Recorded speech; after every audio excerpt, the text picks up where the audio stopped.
All right, this is our brooder setup. We have 500 chicks in this one brooder section. There's 3 more sections just like this that we can have full if we're doing all at once. So on the inside, we have in the middle propane heat. We found that's just the best, for the springtime when it's cold in the morning. You don't have to mess around with heat lamps. We've got a lot better results from propane. Next, we've got these automatic bell waterers. So again, it's just automatic. Another thing that we don't have to do every day. And the same style feeders that we use on the field.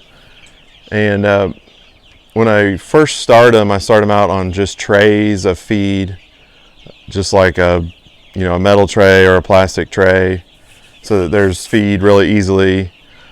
This year, and then usually I would step them up to different size feeders, but this year I went straight to these, like on day 3, and they did great with it. So I think I've kind of saved some steps there.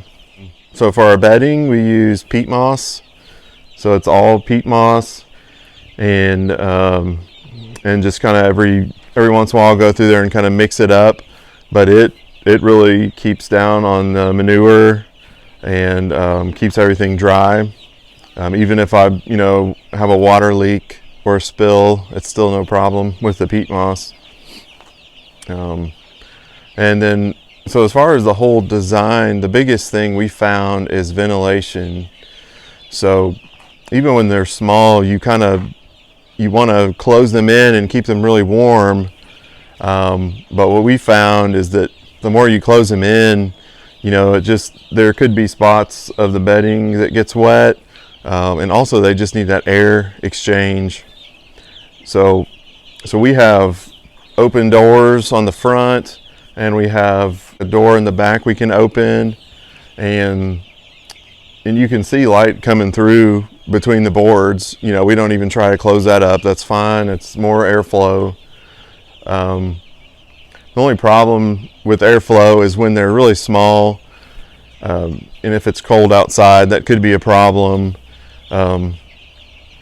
So just the lower walls are all kind of covered up, so there's no gaps there, no airflow coming directly onto the chicks. But when they get to be this old, you can open everything up, and it's great to have as much airflow as you can.